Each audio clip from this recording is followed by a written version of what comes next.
स्वागत छ तपाईलाई धामी किचनमा। आज मैले मेरो किचनमा अन्डा फ्राई राइस बनाउँछु। आउनुस् अन्डा फ्राई राइस कसरी बनाउँछन्। सुरुमा मैले बोइल गरेको चामल लिए, अन्डा, त्यसपछि बन्दागोभी, अब मैले मटर लिन्छु, हरियो मटर, त्यसपछि मैले हरियो प्याज र गाजरलाई काटेर राखिदिए। सुरुमा मैले मसिनो चामललाई 30 मिनेटको लागि भिजाएर छोडिदिन्छु। मैले यसलाई अब छोपिदिन्छु। यो चामललाई तपाईहरु देख्न सक्नुहुन्छ।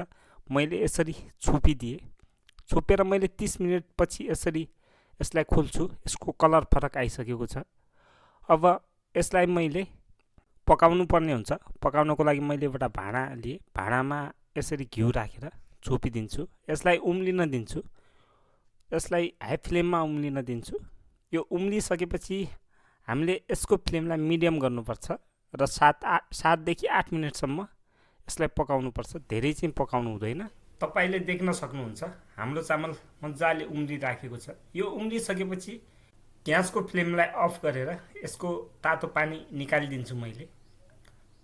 अब ग्यासको फ्लेम अफ भइसक्यो। अब यो पानी निकालिदिन्छु मैले। तपाईहरु देख्न सक्नुहुन्छ एकैछिनमा। यो पानीलाई मैले मजाले निकालिसकेपछि मैले अर्को भाँडामा यसरी चामललाई राखिदिन्छु।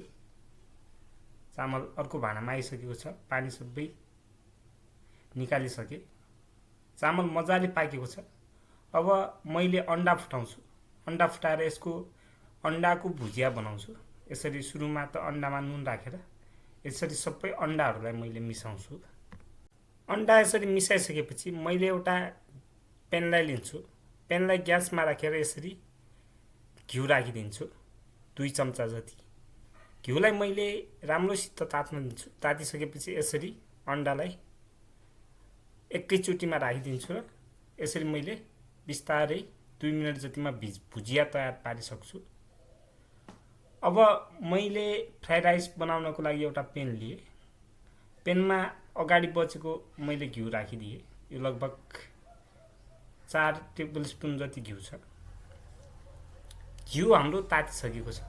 अब यसमा हामीले सुरुमा अदुवा र लसुनको टुक्राहरूलाई राख्छौं। यसरी मसिनो गरेर राखेको टुक्राहरूलाई यसरी राखिदिए। यो गोल्डन ब्राउन भइसकेको छ। अब यसमा मैले प्याजलाई राखिदिन्छु।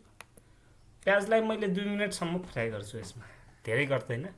2 मिनेटसम्म फ्राई गरिसकेपछि अब यसमा मैले हरियो बन्दागोभीलाई राख्छु।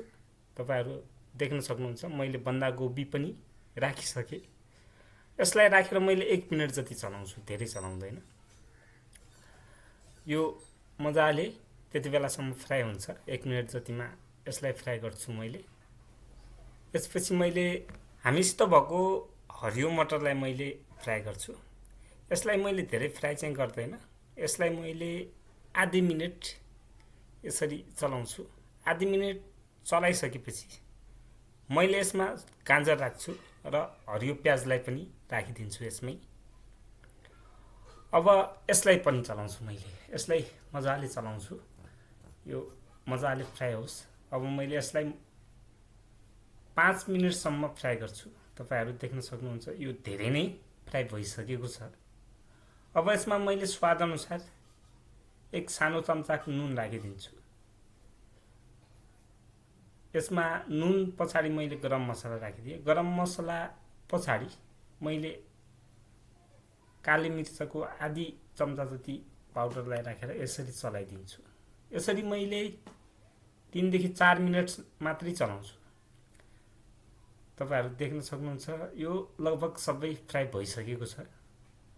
तपाईहरुले हाम्रो च्यानललाई अहिलेसम्म सब्स्क्राइब गर्नुभएको छैन भने कृपया सब्स्क्राइब गरिदिनु होला। अब भने मैले अगाडि उमालेर राखेको चामललाई यसरी राखिदिन्छु। राखेर मैले एकछिन यसलाई चलाउँछु। मैले यतिको चलाइसकेपछि यसलाई यतिकै छोड्दिन्छु।